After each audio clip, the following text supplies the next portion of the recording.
Ok, entonces vamos a empezar la clase de hoy.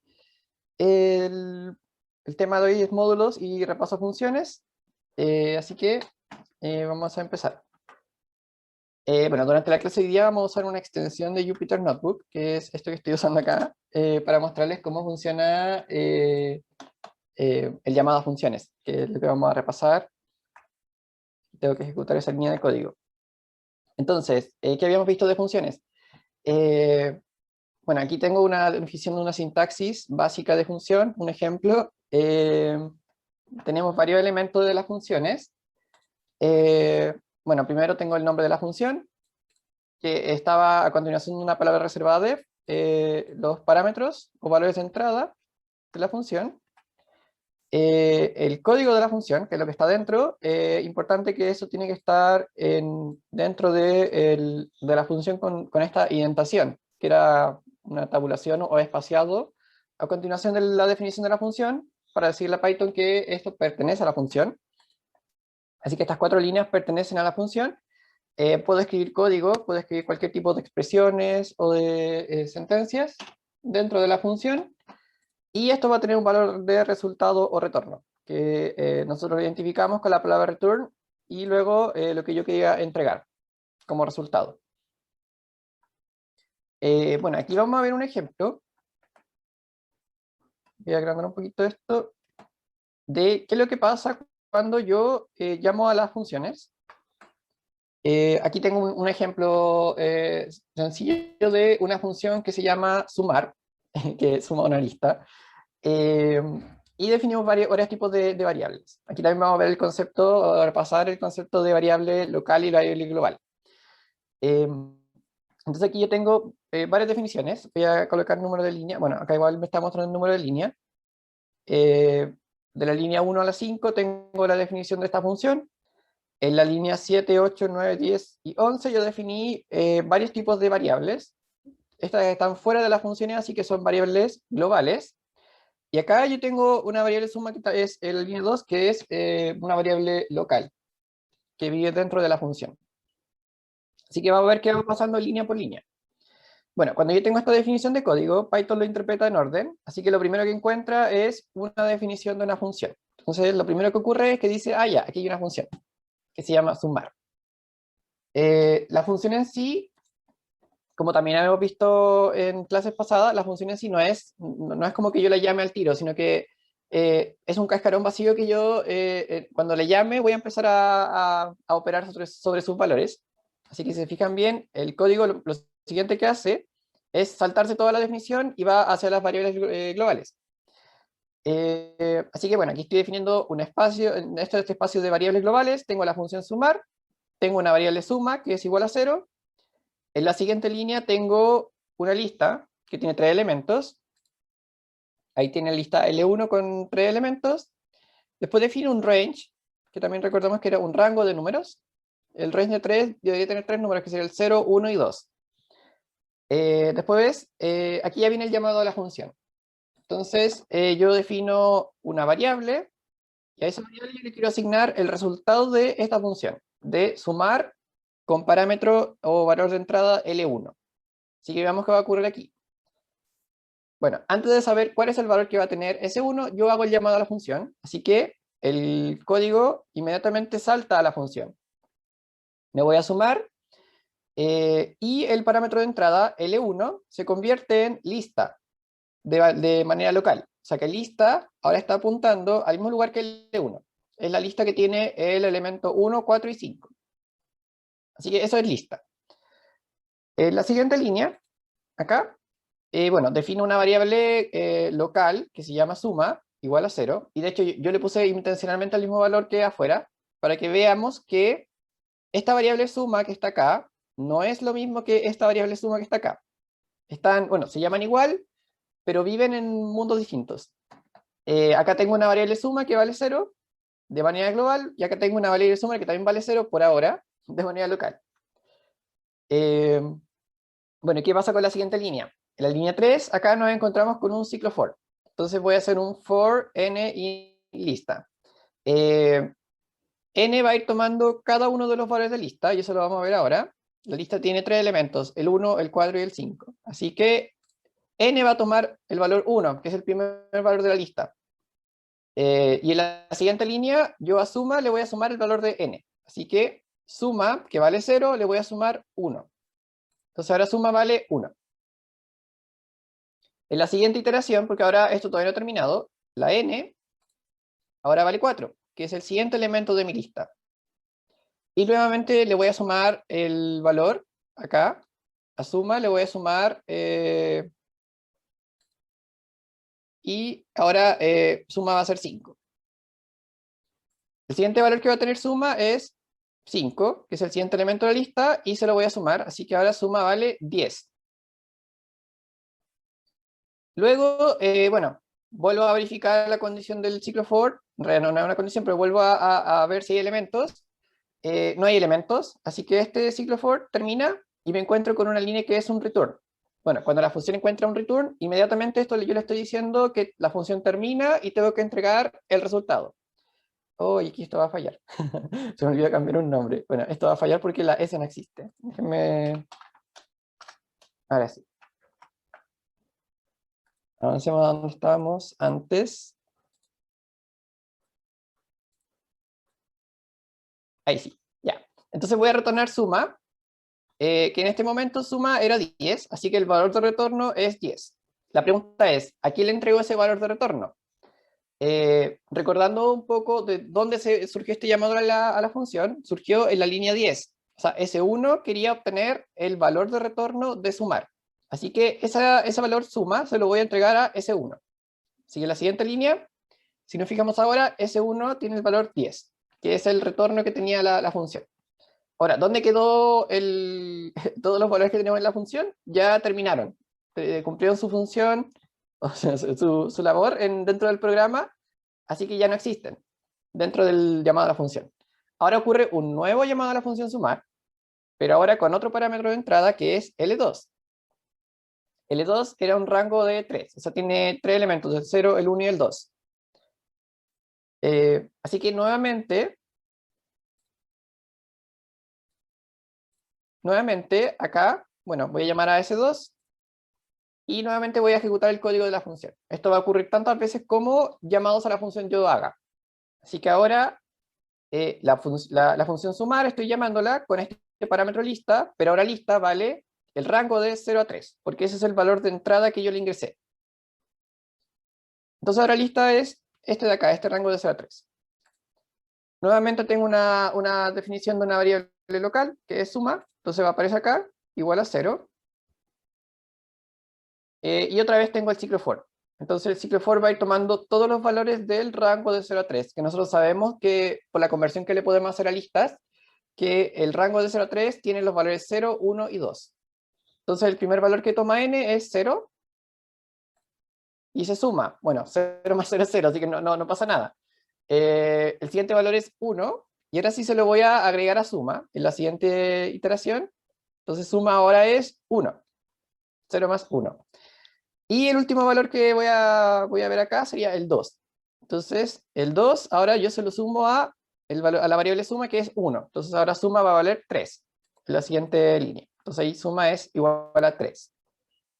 Terminamos entonces después, porque se acaban los elementos del rango, y retorno suma. Entonces, de nuevo me tengo que preguntar, ¿quién hizo el llamado a esta función? En este caso fue la variable S2. Entonces, este resultado que es, acá, este resultado que es 3, yo se lo voy a entregar a la variable S2 global. Entonces ahora en la siguiente línea va a aparecer S2 igual a 3. Y ahí tengo mi programa listo. Entonces, cada vez que yo hago un llamado a función, es como un mundo independiente que va a tener cada uno sus parámetros. Por eso cuando uno tiene, o cuando define una función, uno asume que todos estos valores de entrada a ustedes ya les vienen listos. O sea, como que ya alguien lo ingresó por ustedes, o en algún momento alguien lo va a ingresar, y ustedes tienen que tratar esa variable como si ya estuviera definida. No sé si tienen alguna duda, alguna pregunta sobre esto, porque esto es lo que estuvimos viendo en la clase pasada. Pueden escribir en el chat o, bueno, ahí No. comentar. Bueno, cualquier cosa ahí estaré viendo el chat. Bueno, y esto fue lo que vimos en la clase pasada. así como muy resumen. Eh, entonces vamos a ver un poco más de funciones. Vamos a ver un tema que se llama módulos. No sé si, creo que esto igual lo mencioné al principio del semestre. Bueno, existen muchos tipos de funciones y tipos de datos que ya están definidos en Python. Eh, Sin embargo, hay algunos que no están disponibles inmediatamente. Nosotros vimos que de manera inmediata ya podemos definir variables que son enteros, podemos definir floats, strings, booleanos. También podemos definir algunas funciones matemáticas, por ejemplo, el round, el valor absoluto, y eso está disponible inmediatamente. O sea, nosotros podemos abrir nuestro programa y empezar a usar las funciones. La entrada y salida de datos también, el input y el print. Sin embargo, hay otras funciones que me gustaría tener acceso, que no están disponibles de manera inmediata, que podríamos considerarla como librerías o bibliotecas, también puede llamarse el nombre, externas. Entonces lo que yo hago acá es traerme esas funciones o definiciones externas a mi programa para poder usarlas. Y bueno, todo el conjunto de definiciones, de funciones, de variables y de tipo de datos, de cualquier tipo de estructura que no sea parte de mi programa, yo la puedo llamar módulo. Entonces un módulo sería el conjunto de funciones o de tipo de datos que están contenidas en cierto lugar. Formalmente un módulo es un archivo .py, pero nosotros lo tratamos como si fuera algo externo. O sea, cada uno puede crear un módulo si quiere.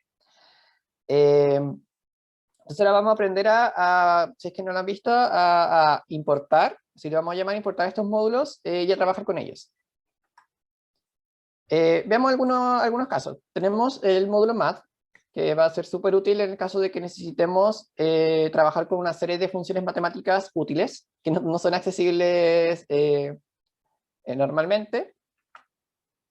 Y vamos a ver dos formas distintas de importar este módulo. Aquí tengo un typo. La primera es usando la palabra reservada import y después el nombre del módulo. En este caso el módulo se llama math. Con esto nosotros vamos a importar todo el módulo y usando el operador punto vamos a poder acceder a todos los elementos. Entonces aquí importamos el módulo y tenemos que saber cuáles son sus elementos. Veamos algunos ejemplos. En cambio esto me quedó fuera del... Ahí sí. Ya, veamos algunos ejemplos. Entonces, yo voy a llamar a la palabra reservada import, le voy a poner math, y bueno, nosotros tenemos varios tipos de funciones matemáticas a las que podemos llamar, por ejemplo, el seno de cero, el coseno de cero, bueno, función seno, función coseno, tenemos el valor pi, que igual a veces es súper complejo calcular, por ejemplo, áreas de círculo, usar este valor, también está accesible acá en el módulo math, entonces puedo calcular el seno, el coseno de pi medios, seno, coseno de pi, y bueno, también tengo la función logaritmo natural, que uno le conoce como ln, pero aquí es logaritmo. El logaritmo en otra base distinta que no sea el logaritmo natural, también se puede expresar con otro parámetro. O sea, el log acepta un parámetro si es logaritmo natural o dos parámetros si es un logaritmo en otra base. Y la función exponencial, que es e elevado a x. En este caso estoy calculando e elevado a 2. Entonces aquí vamos a ver los resultados. Bueno, seno de 0 es 0, coseno de 0, 1, seno pi medio 1, coseno de pi medio es 0, pero aquí ocurre una particularidad en Python que, bueno, este número es casi 0. De repente ocurren algunos errores de aproximaciones numéricas que en realidad no es mucho el caso para mencionarlo ahora, pero puede que el número 0 no sea un número exactamente 0, pero va a ser un número muy pequeño. En este caso es un número por 10 elevado a menos 17, que está cerca de ser 0, pero no es 0. El seno de pi también es un número cercano a 0. El coseno de pi menos 1, y bueno, acá tengo las funciones logarítmica y exponencial. Entonces el logaritmo natural de 1.5 es 0.4, el logaritmo en base 2 de 4 es 2, y la exponencial de 2 es 7.38. De hecho, si calculo la exponencial de 1, acá tengo el número de Euler, que era 2.71 algo. Hay muchos decimales. Bueno, esa sería como una forma de importar el módulo. Yo le importo el nombre y luego con este operador punto, si es que yo sé, por ejemplo, que aquí viene una función, la puedo usar. Entonces sería el nombre del módulo, punto, la función. nombre del módulo, punto, y aquí esta es una variable en realidad, está definida dentro del módulo math, así que tengo acceso a pi. Pero existe otra forma también, que la vamos a ver ahora. La siguiente forma tiene esta sintaxis. Le escribo la palabra reservada from, nombre del módulo, import y nombres. Aquí puedo definir nombres de funciones o nombres de variables. De hecho, es casi como hablar en inglés. Es como del módulo quiero importar algo. Bueno, con esto solamente vamos a importar solo ciertos elementos desde el módulo. No vamos a importar todo. Y además lo vamos a llamar de esta forma, de la forma en que yo estoy, bueno, voy a estar usando solamente ese nombre. Y bueno, aquí tenemos los ejemplos. Entonces, siguiendo el mismo caso anterior, yo ahora escribo from math, que es el módulo, yo quiero importar la función seno, la función coseno, el valor de pi, que es una variable, la función logarítmica y la función exponencial. Y acá tenemos los mismos ejemplos del caso anterior. Entonces, aquí, bueno, tengo el mismo resultado. Y si se fijan bien, aquí hay una diferencia súper importante. Ahora, como yo estoy importando directamente estos nombres, yo puedo llegar y usar solamente los nombres. En este caso, solo la función seno, solo la función coseno, solo pi. Entonces, al importar de esta forma, yo tengo acceso inmediato a las funciones. Es como si estuviera copiando las funciones dentro de mi programa y las puedo usar tal cual como se llaman. Se la puedo llamar como seno, coseno, pi, como logarítmico o como exponencial. Bueno, cada una de las formas tiene sus ventajas y sus desventajas, que las vamos a ver un poco más adelante. Y bueno, importante, si dos módulos tienen funciones con el mismo nombre, imaginemos que existe un módulo que se llama, no sé, utils, de utilidades. Y esa función utils también tiene una función que se llama coseno, que se llama cos. Entonces, si yo, por ejemplo, hago esto, from utils import cos, ¿qué va a pasar cuando yo llame a cos de 0? ¿Cuál de las dos valores va a ser el que va a funcionar? ¿Va a funcionar ese que venía del módulo math o va a funcionar ese que venía del módulo utils? Bueno, la respuesta aquí es simplemente por orden de definición de líneas, va a ser el último importado. Entonces, ahora coseno no va a ser el del módulo math, sino que va a ser el de este otro módulo que estoy inventando ahora. Así que esa es una desventaja que tiene esta forma. No es una desventaja para la otra forma, que vimos que si yo importaba simplemente el nombre del módulo, yo puedo siempre identificar nombre del módulo, punto, nombre de la función o nombre de la variable. Entonces ahí hay como ventaja y desventaja de cada una de las formas. Entonces por eso, bueno, ahí también dice, esto no sucede cuando importamos el módulo completo.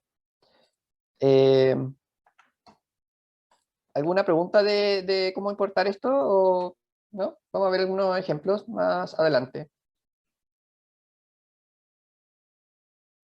Ok.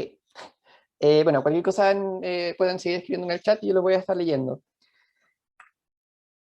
Entonces, bueno, también habíamos visto que existen dos formas de traer módulos y bueno, yo puedo definir ahora un alias, que es como otro nombre con el cual yo voy a llamar a mis funciones o módulos, o sea, o variables importadas, eh, ingresando esta palabra que es el as.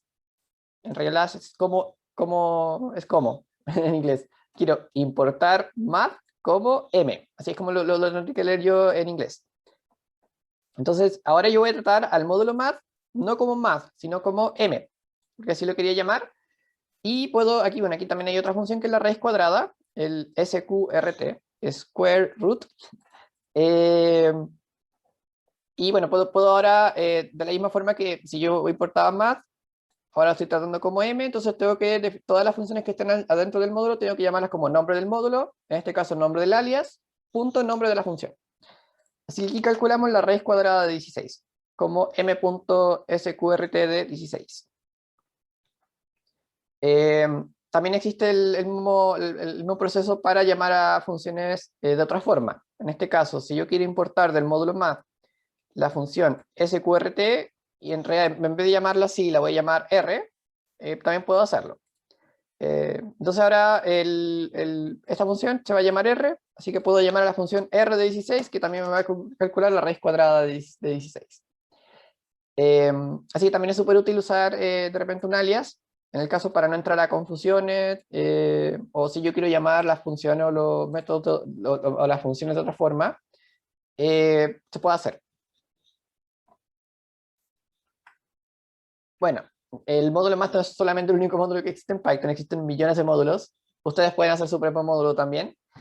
Y vamos a ver algunos, aquí por mencionar algunos módulos de interés que son súper útiles. El módulo random, que también encuentro que es uno de los módulos súper útiles también, para generación de elementos pseudo aleatorios. No es exactamente aleatorio porque funciona en términos de un valor inicial, que es una semilla. Pero me puede generar resultados que yo no estoy esperando. No es determinístico, no siempre voy a obtener el mismo valor. Así que me sirve para poder trabajar con casos en donde yo maneje probabilidades o necesite obtener aleatoriamente algo. Así que es súper útil el módulo random. Ahí está el link de la documentación.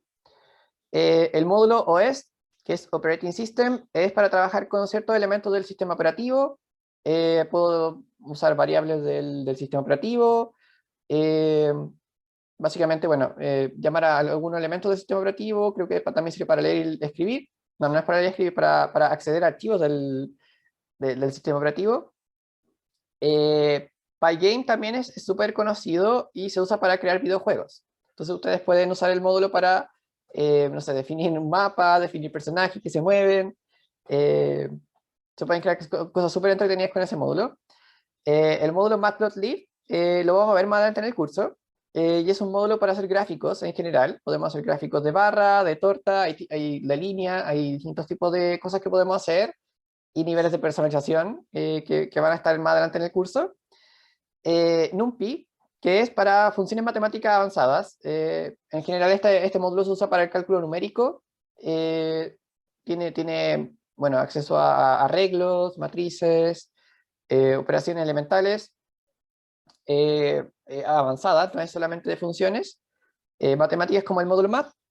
Y bueno, el módulo Pylo, que es para manipular imágenes. Ahí, bueno, personalmente yo no conozco todos los módulos de Python, pero la gracia que tienen los módulos es que si ustedes tienen el módulo y tienen alguna definición, alguna documentación, ustedes pueden simplemente usar las funciones. Tienen que saber cuál es la entrada y cuál es la salida que van a obtener y listo.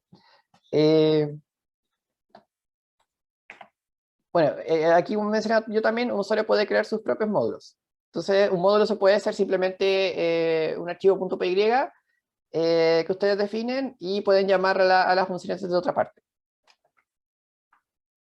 ¿Veamos algunos ejercicios? Sí. Ahí envié el link para que vean lo de donde están almacenados los paquetes de Python. Ah, sí, eso es súper útil. Py.org. Sí. De hecho, Ese si quieren mismo, lo ese mismo podemos es. ver. Sí. Bueno, creo que dependiendo de su sistema operativo igual, puede que esto esté... A ver. Ah, claro, sí, aquí tiene todo puedo buscar todos los proyectos de módulos, hay montones. Eh, sí, este es como el repositorio de todos los módulos de Python. Muchas gracias por el aporte. Entonces podemos buscar, no sé si me va a buscar random, por ejemplo. Sí, me va a buscar el módulo random. Hay cosas en otros idiomas también. Sí. Ya, muchas gracias por el aporte. Eh, no sé si tienen alguna pregunta antes de que veamos algunos ejercicios para ver cómo podemos usar estos módulos. ¿No? Bueno. En mi parte no. Entonces, veamos cómo podemos usar el módulo math, por ejemplo, para calcular esta expresión. Tenemos la raíz cuadrada de la raíz cuarta, o sea, el 0.5 menos seno de pi tercios a la cuarta, no, elevado a 4, más 0.5 más coseno de menos pi cuartos elevado a 6. Es una expresión gigante, pero la podemos ir desarmando por partes y la podemos ir operando. Entonces, aquí tenemos un segmento de código vacío. Importemos el módulo math. Entonces, hagamos un import math. Y bueno, como les mencioné, podemos calcular la expresión por partes. Calculemos la expresión 1. Puede ser primero esta parte de acá.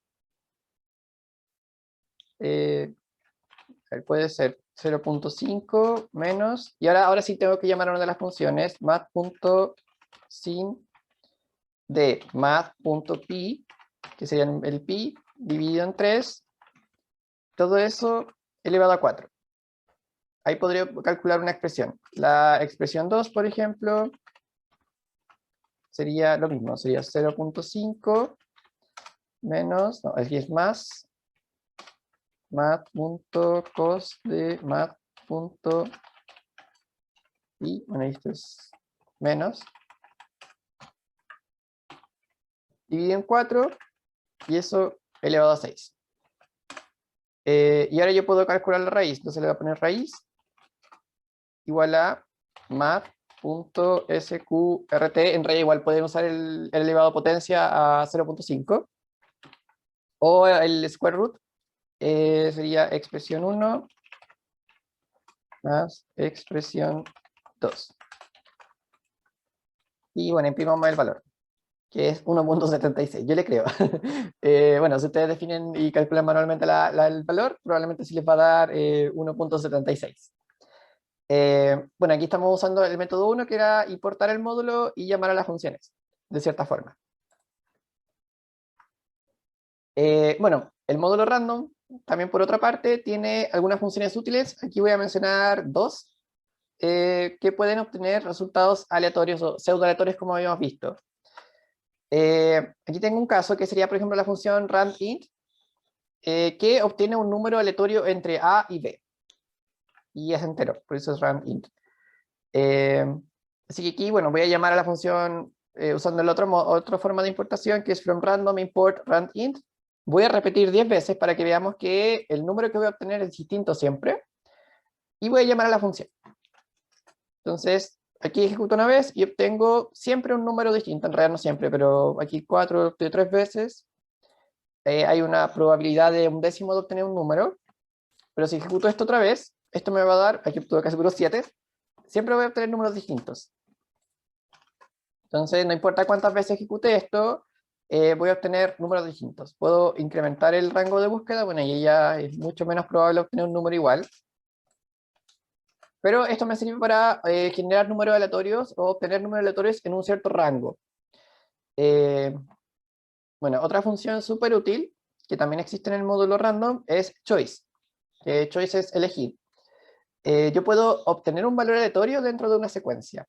Entonces, bueno, aquí uso el otro método, import random. Yo puedo definir una lista que es una secuencia. Recuerden que las secuencias eran contenedores que tenían tipo de datos. En el caso de la lista era un contenedor que tiene cualquier tipo de datos.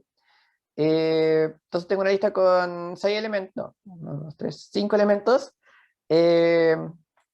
También voy a repetir, voy a repetir esto 7 veces. Y voy a llamar a la función choice. Entonces choice lo que va a hacer es sacarme un elemento de la lista y guardarlo en la variable valor, que después la voy a imprimir. Entonces, aquí lo que va a pasar también es lo mismo. Cada vez que yo ejecuto la función choice, voy a estar obteniendo un valor distinto de la lista. Voy a tener ABC, después 4, el 7.0, ABC otra vez. Entonces, no importa cuántas veces lo ejecute, siempre voy a estar obteniendo un valor distinto. Y bueno, en general choice funciona con cualquier tipo de secuencia. Puede ser una string, puede ser una lista. Creo que esas son las que hemos visto hasta el momento. Un rango también creo que sirve. Vemos range. Sí, también sirve con rangos. Entonces voy a tener aquí un número aleatorio entre 0 y 9, siempre. Así que ustedes pueden usar también la función choice. Y en general, cualquier tipo de función que vean que existe en el módulo random también se puede usar, siempre y cuando sepamos cuál es la entrada y cuál es la salida. O sea, que es lo que hace la función también. Bueno, una vez visto eso, vamos a utilizar el módulo random para crear un programa que simule el lanzamiento de una moneda. Ya, entonces, ¿cómo podemos hacer esto? Aquí, se me olvidó ajustar esto. ¿Cuáles son las opciones posibles cuando yo lanzo una moneda? Cara o sello. Cara o sello. Entonces, podemos definir en una lista, por ejemplo, los valores. Puedo hacer lanzamiento. Y no sé, puedo definir acá cara, sello. Ya. Y cuando yo lanzo una moneda, en realidad yo nunca sé si va a caer cara o sello. O sea, me puede salir o cara o sello, suponiendo que es una moneda perfecta, con un 50% de probabilidad cada una. Entonces, sí o sí voy a estar sacando o un valor o el otro. Y esto puede ser tan simple como hacer simplemente... me falta importar. From random import choice. Puede ser tan simple como hacer esto. Choice. Lanzamiento. Listo. Eso es. Ahí puedo definir todas mis opciones. Bueno, sello, no va a salir. Aquí como es 50%, es probable que se repita en algún momento, sí. Pero también hay otra forma. Lo voy a escribir acá abajo. Si yo quisiera trabajar no con las opciones, sino con las probabilidades, yo podría definir, ahora con el randint, por ejemplo, un número que va a ser randint, y bueno, aquí yo tendría que manejar las probabilidades entre 0 y 100. Podría ser una condicional, por ejemplo, si el número es menor a o menor o igual a 50, yo tengo otra opción, por ejemplo aquí cara, lo voy a escribir con mayúscula para que lo diferenciemos. Y si no, print sello.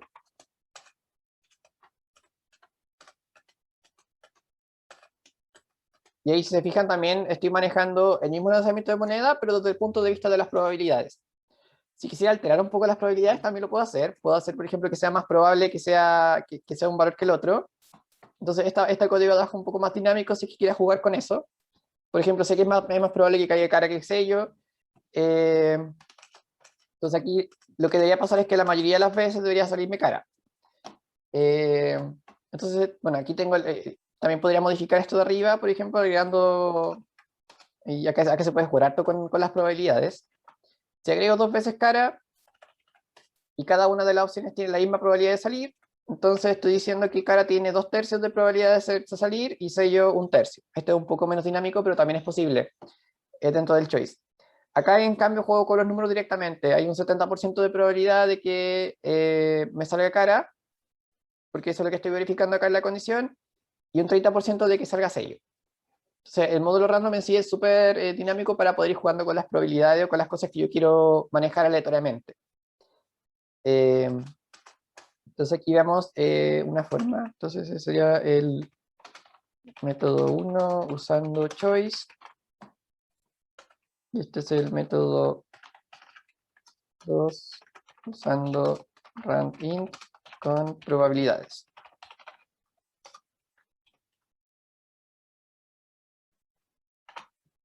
Ya, entonces aquí bueno, aquí lo voy a escribir también aquí. Y hacemos más probable esta opción.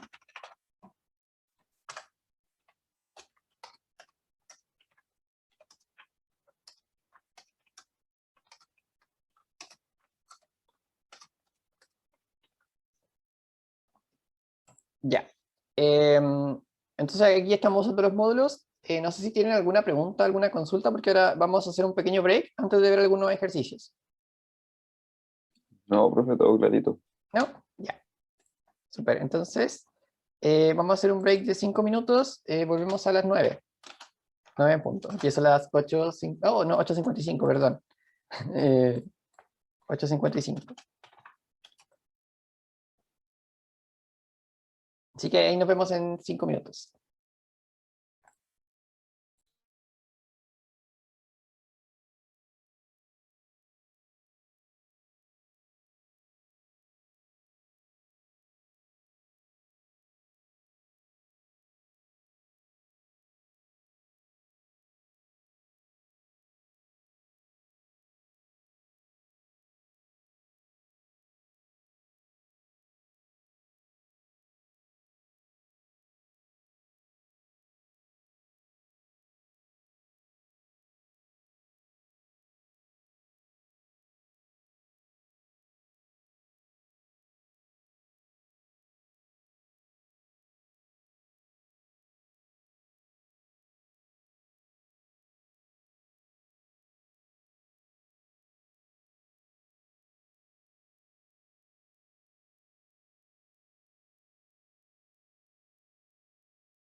Ya estamos de vuelta. Bueno, les subí una guía recién a Aula. Si van a la pestaña de la unidad 4, ahora apareció una guía de ejercicio 5. Así que ahí la vamos a estar revisando ahora. Y lo voy a mostrar. Ya. Entonces, bueno, esta es nuestra guía de ejercicios número 5. Y bueno, vamos a ver algunos ejercicios. El primero tiene que ver con módulos. Entonces, como les mencioné yo, ustedes pueden crear sus propios módulos. De hecho, si quieren, podemos hacer este ejercicio de crear exactamente esto. Supongamos que tengo dos módulos de Python, uno que se llama cuadrado y uno que se llama círculo. Es muy original. Cada uno de esos módulos tiene dos funciones.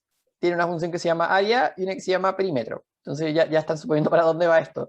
La función área y perímetro en el módulo cuadrado me calculan el área y el perímetro respectivamente de un cuadrado, que en el caso del área sería el lado al cuadrado, en el caso del perímetro sería 4 veces el lado. Entonces aquí n es el lado. En el caso de círculo, bueno, aquí yo voy a importar más porque necesito usar el valor de pi. El área de un círculo sería 2, no, es pi r cuadrado, y el perímetro es 2 pi r. Entonces, tengo tres tipos de escenarios distintos usando los módulos. La idea es que lo hagamos primero sin programar nada. Esto es más que nada teórico. Hay que indicar qué es lo que se muestra por pantalla en el siguiente programa. Bueno, los siguientes. Entonces acá yo estoy importando cuadrado y círculo, los dos. Defino una variable d que vale 5, una variable e que vale cuadrado.área d, y f vale círculo.perímetro d. Entonces, ¿cuánto vale área y cuánto vale perímetro? Esa es la pregunta. Más que el valor, en realidad, me interesa como que veamos cómo lo calculo, de dónde se calcula esto.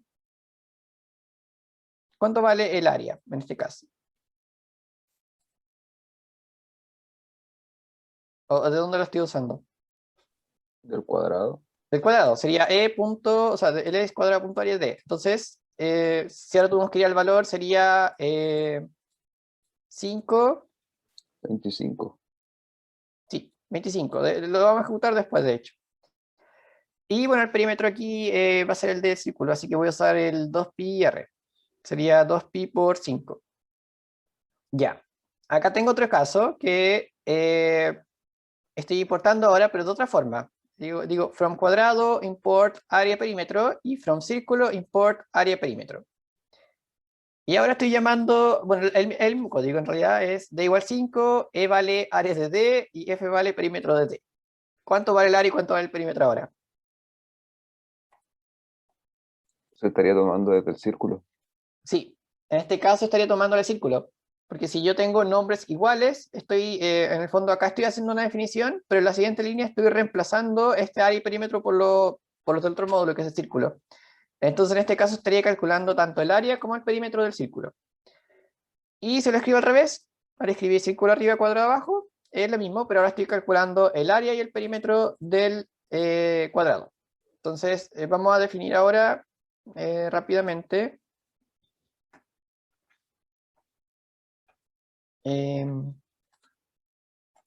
Bueno, acá puedo crear, creo que la forma más rápida es esta.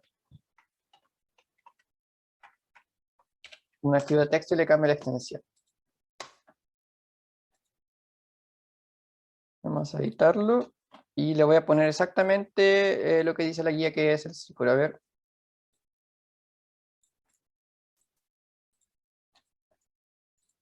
Ya, no respeto bien las tabulaciones porque era un PDF. Listo, ahí tengo un módulo. Entonces lo que tengo que hacer ahora para poder trabajar con mi módulo tiene que estar en el mismo directorio. Entonces aquí voy a definir un programa.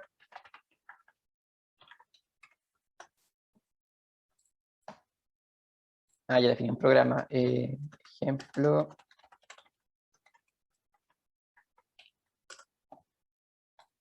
Ya. Tengo dos archivos de Python, el ejemplo.py y el círculo.py. Entonces yo ahora lo que puedo hacer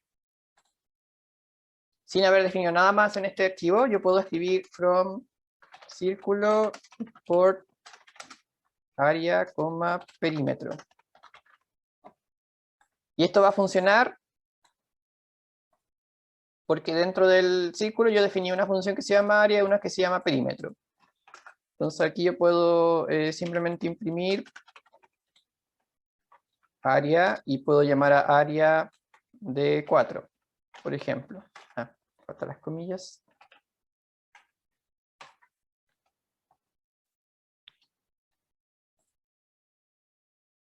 Y ahí me está calculando un área, que sería 50.265.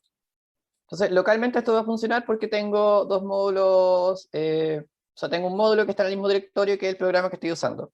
Esto es súper útil de repente cuando ya estamos pensando en programas más grandes. Una persona puede desarrollar una cierta funcionalidad que tiene un módulo súper autocontenido y se lo quiere pasar a otro programador o a otro desarrollador, por ejemplo. Entonces él puede decir, oye, tengo todas estas funcionalidades, toma, aquí está mi módulo. Y uno puede simplemente, sin necesidad de copiar y pegar el código, aquí estamos viendo un ejemplo súper chiquitito, uno puede simplemente llamar a las funciones que hizo otra persona y usarlas dentro de mi programa. Esta misma lógica funciona dentro de los módulos en general que existen. Por ejemplo, el módulo MAT, hay un equipo de desarrollo que probablemente hizo todas las funciones o todas las implementaciones por detrás, y yo las estoy usando, porque están disponibles. En el módulo random es lo mismo. Y en general para todos los módulos, si quieren hacer juegos para el Pygame, por ejemplo, también se puede.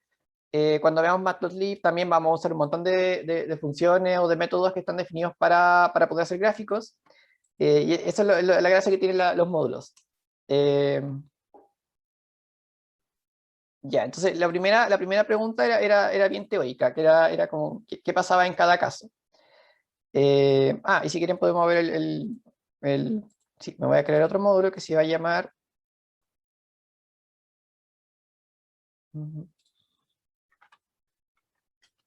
cuadrado. Y no le cambié la extensión.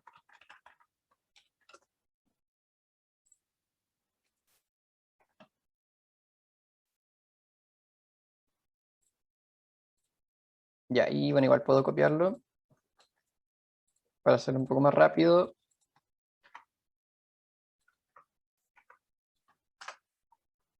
Listo.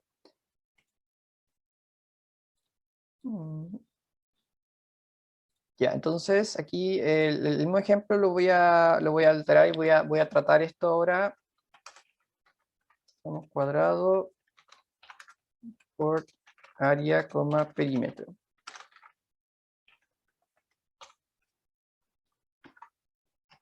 Y si lo ejecuto ahora, bueno, el área es 16. Inmediatamente porque al yo definir dos veces área, dos veces perímetro, en realidad lo que se está respetando es siempre el último. Si yo intercambio esto,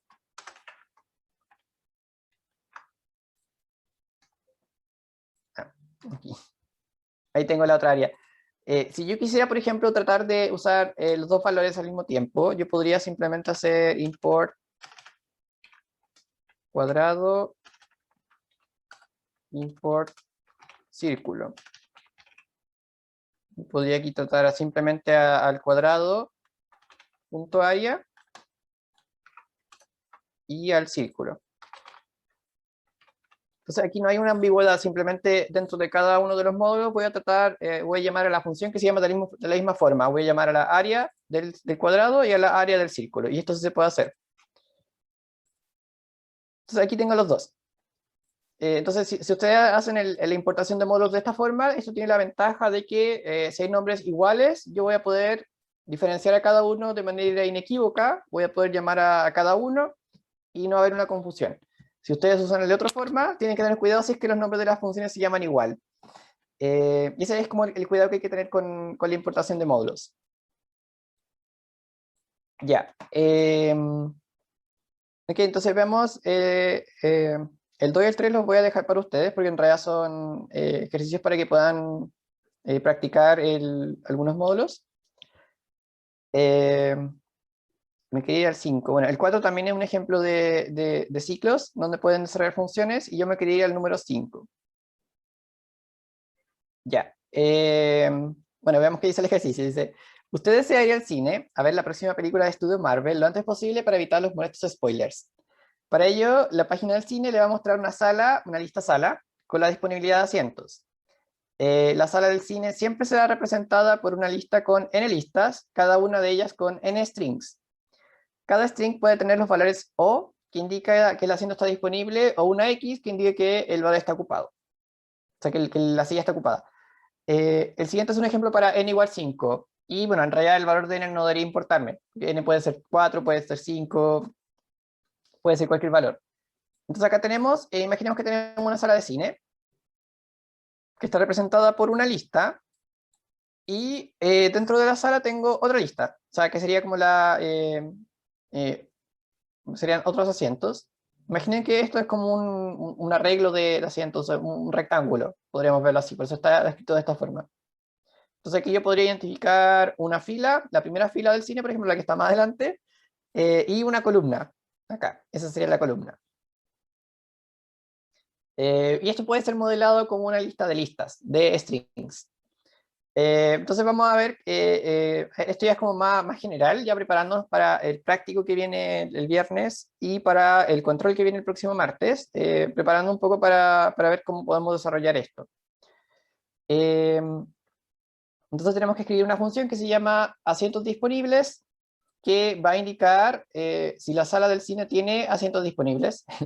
La función tiene que retornar true. Si es que hay asientos disponibles, no saben, puede haber uno o más. Y falso en caso contrario. Entonces voy a hacer un programa de Python y donde voy a copiar esto y vamos a ver cómo podemos trabajar y cómo podemos leer esta estructura que es una lista de listas de strings. Oye, profe, si puede mandar eso que copió recién. ¿Esta guía? Ah, lo del módulo, No, lo ¿cierto? que copió recién, sí. Ah, lo de módulo se los puedo subir ahora al término de la clase. Se los voy a subir en una carpetita ahora, pronto.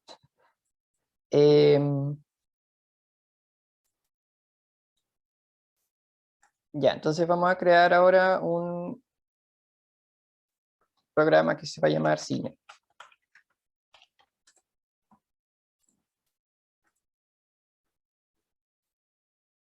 Ya.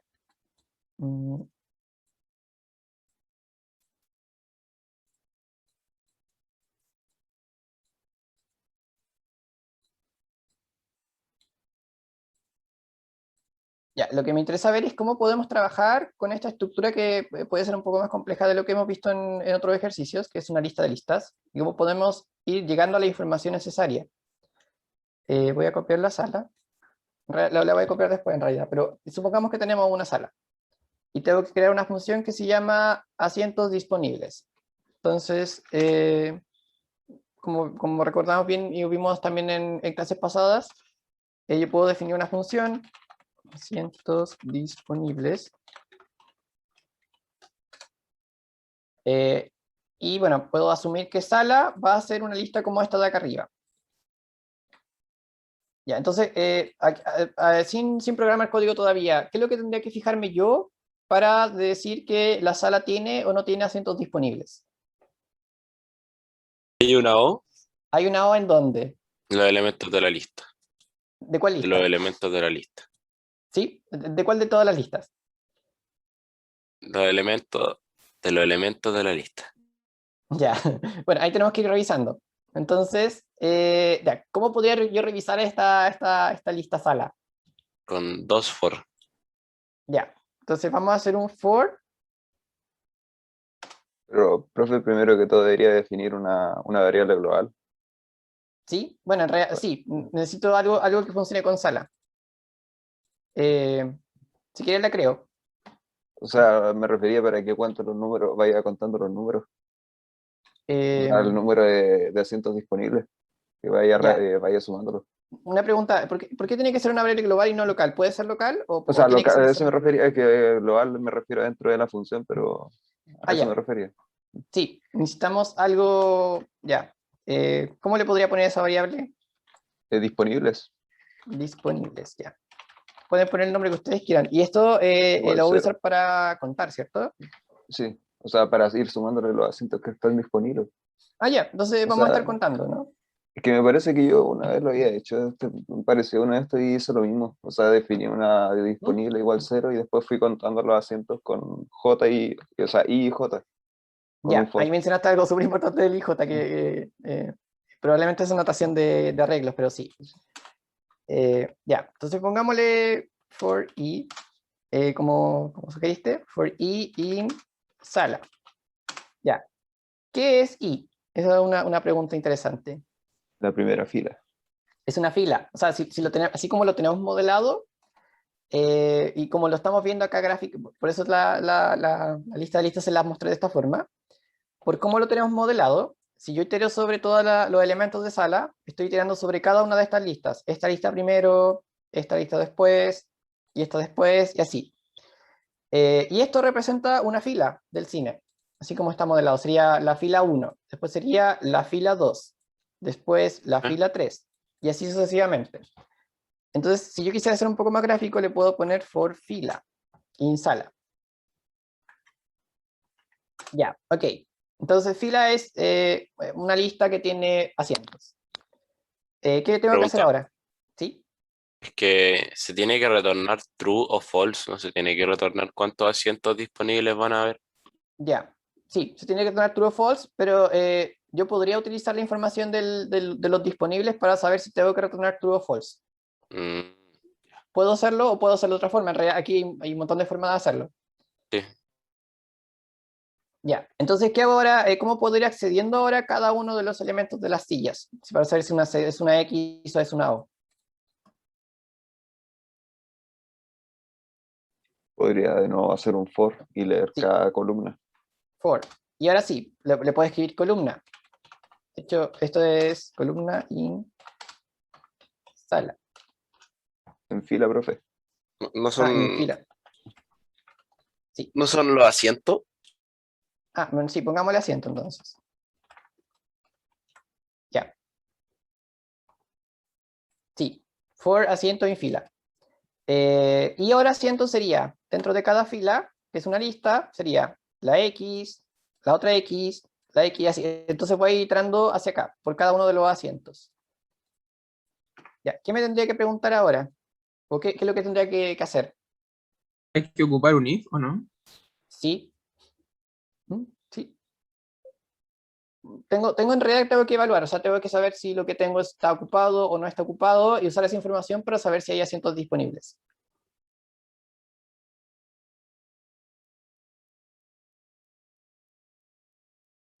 Se supone que lo es cuando el asiento está disponible, ¿verdad?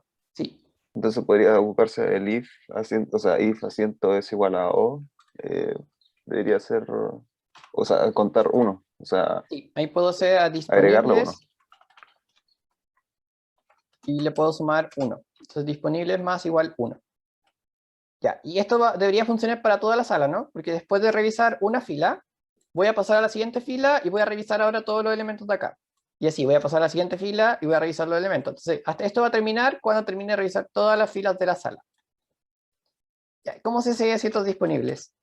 Ahora, con toda la información que verificamos. Podría ser un one line if, que podría retornar, después podría poner true y hacer la condición en una línea, para no hacer muy largo el código. Sí, o sea, podemos hacer el código largo o corto, sí. O sea, si disponible es distinto de 0, entonces es true, ¿no? Ya, vamos a ver todas las opciones posibles. Veamos la opción, la primera, que probablemente va a ser la más larga. Si disponible es igual a 0, ¿qué significa? Que no False. hay asiento disponible. Ya. Y si no, retornar blue. Listo, y eso sería como probablemente la opción más larga. Hay otra opción más corta, que es una línea menos. Así también sirve, ¿no? Sin Y el else, también hay una también va a más funcionar. rápida, profe, de hecho, Sí, hay una más que es rápida todavía. la de la condicional de ponerle el return, después el true, después poner la condicional y después el else y después poner el falso en una sola línea. Sí. Y hay una incluso más corta, de hecho. Ya, quiero saber si los asientos están disponibles, entonces, esta es la más corta, creo.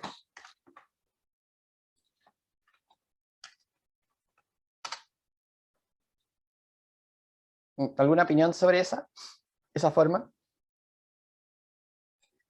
Está perfecta esa. De hecho, Ya. queda mucho mejor. Esta es más corta todavía, porque aquí lo que estoy haciendo es retornar la evaluación de esta expresión. Estoy diciendo si disponible es igual a el dígito de 0, eso me va a dar true, y si no, me va a dar falso, inmediatamente. Así que ahí, bueno, no hay una forma mejor que otra. Probablemente si ustedes están optimizando código o líneas de código, esta creo que es la más corta. Y nos sirve además para evaluar la expresión. Probablemente uno pierda un poco de legibilidad si es que, por ejemplo, esta variable le llamara A o B, le pongo B y distinto de 0 porque sí, uno podría perder cierta legibilidad de código, pero uno gana en que sea el código más corto. Faltó algo ahí, disponibles. Ah, ahí, gracias. Ya, entonces, vamos a definir una variable S.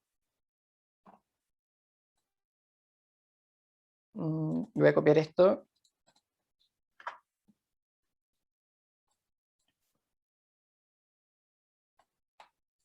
Ya, entonces aquí voy a copiar esto y voy a guardar en una variable D asientos disponibles de S. Entonces aquí también, importante, la variable el global se llama S, cuando yo la llamo la uso, pero cuando estoy ejecutando localmente se va a llamar sala. Entonces localmente va a vivir como sala, pero globalmente es S. Y los dos en realidad van a estar apuntando a esta misma lista. Probémosla. Esto me debería decir true porque hay una... Ah, y no le puse print de nada. Debería poder hacer esto. Sí. Ya, como ejecuté todo esto y en ningún momento lo mostré, aquí estoy mostrando el valor de D, que es true. Hay salas disponibles. Dentro del mismo ejercicio, bueno, hay varios otros métodos.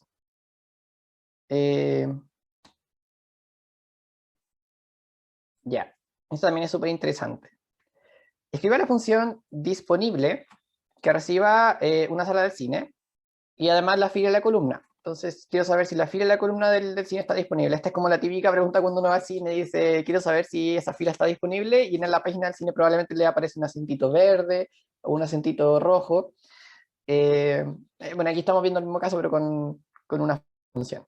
La función tiene que retornar true, sí. Pregunta si a qué se refiere con fila o columna. No, O sea, dentro de la anotación de cómo lo escribí, una fila sería como la disposición horizontal y la columna sería la vertical. ya. Entonces, esto sería como la fila 0 y esta sería la columna 0. Estoy usando notación de índice por si acaso. 0 y columna 0. Entonces columna 0, columna 1, columna 2, columna 3, columna 4. Fila 0, fila 1, fila 2, fila 3, fila 4. Entonces si yo, por ejemplo, referencio a la fila 2, columna 4, tendría que ir a 1, 2, esta es la fila 2, columna 4, 0, 1, 2, 3, 4. Sería SO. Es simplemente una forma de llamar dentro de este arreglo rectangular que estoy poniéndole acá a un cierto elemento.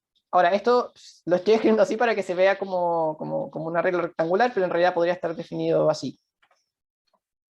Que uno normalmente vería listas de lista de esta forma.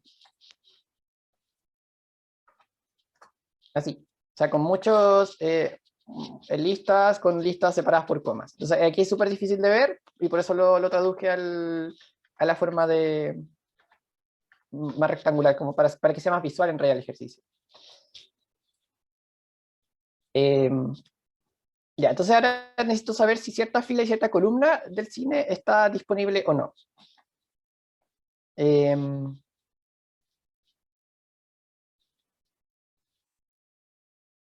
Ya, entonces, por ejemplo, en este mismo caso, quiero saber si disponible de fila 2, columna 4, está disponible. Entonces vamos acá a la fila 2. 0, 1, 2, columna 4. 0, 1, 2, 3, 4. Es una X. Entonces, no es el mismo caso, ¿sí? Fila... pero puede que me he equivocado al escribir los valores. Bueno, es true si está disponible, false en caso contrario. Sí, probablemente, lo voy a revisar, pero probablemente me refería a otra.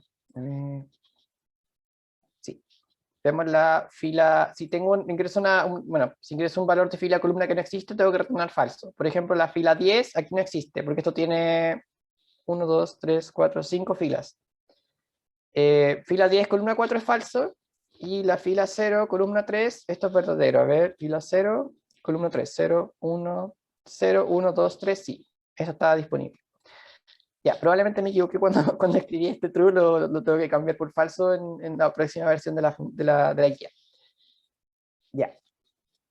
¿Cómo podríamos hacer ahora eso? Disponible, fila, columna, sala. No sé cómo hacer la columna, no se me ocurre, profe. Ya. Aquí les voy a mostrar los superiores como la otra forma que teníamos de iterar el ciclo for. En realidad aquí no hay que iterar nada, pero sí, se las voy a mostrar mejor.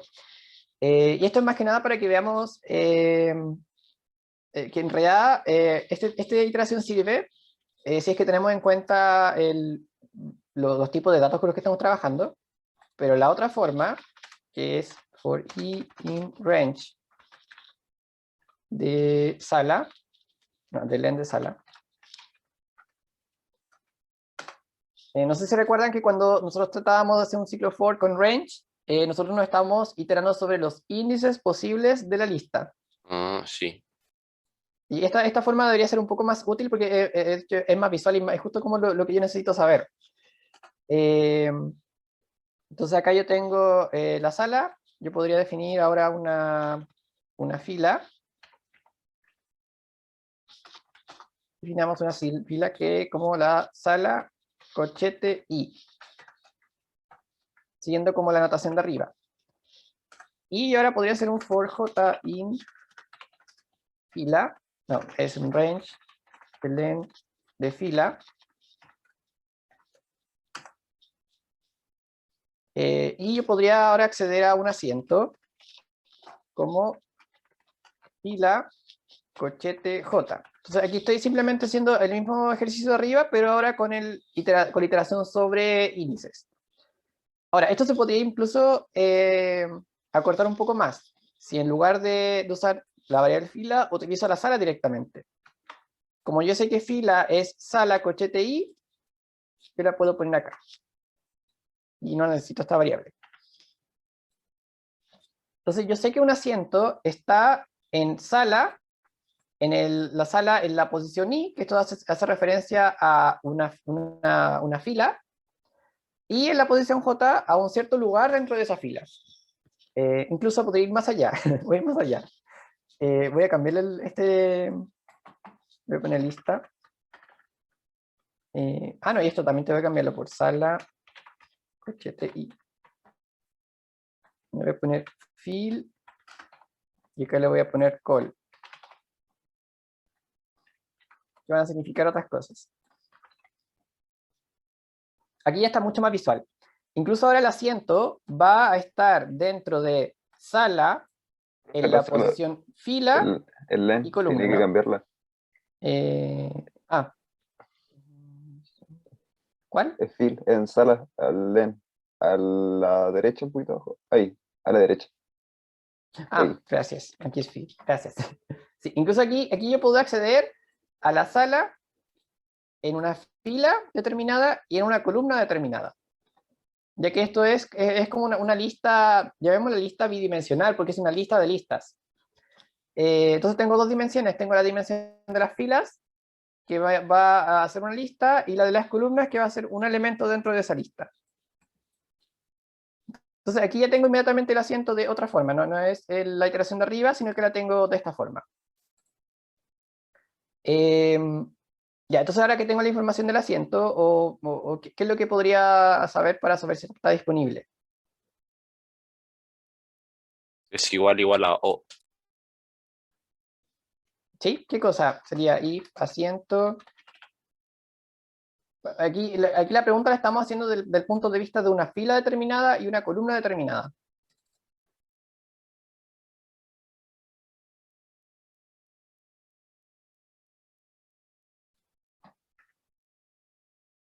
¿cómo yo puedo saber qué es lo que hay en la fila 2, columna 4?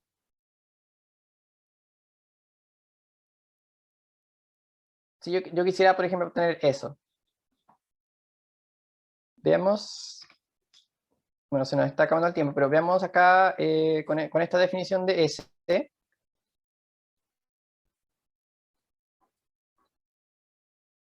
Y bueno, que se los voy a dejar para que lo desarrollen. Si yo tengo esta lista S, y yo quiero saber qué hay en la fila 2, columna 4, yo puedo hacer esto, corchete 2, corchete 4, y eso me va a dar una X. Esto es lo que estoy mostrando. Entonces, ese corchete 2 sería la segunda fila, 0, 1, 2. Sería esta fila. Y ese corchete 2, corchete 4 sería el elemento en el índice 4 de esta lista. Sería 0, 1, 2, 3, 4. Sería esa X. Entonces, si yo uso esta notación de corchetes, ¿puedo saber lo que hay en una cierta fila y una cierta columna? Sí, la respuesta es sí. Uno puede usar eso. Y ustedes pueden usar este mismo trabajo de índices, que en realidad es como lo más simple para este tipo de problema, para determinar si es que esa fila y esa columna está disponible. Así que ahí se lo voy a dejar para que lo desarrolle. La guía de ejercicio 5 ya está aquí en aula. No sé si ya entraron a aula, pero bueno, está debajo de la guía 4 en la pestaña de la unidad 4. Les voy a subir en un ratito más también el módulo que acabamos de hacer. Y bueno, estamos terminando la clase por hoy porque ya se nos acabó el tiempo. Cualquier duda o consulta que tengan con la guía pueden escribirme. Recuerden que hay otras guías también, y el viernes ya tenemos el práctico 5, que vamos a estar trabajando con funciones y con módulos probablemente. Así que eso, nos vemos el viernes. Sí, profe, muchas gracias. Profe, chao, Chao. muchas Chao, gracias. Nos profe, vemos. gracias. Chao.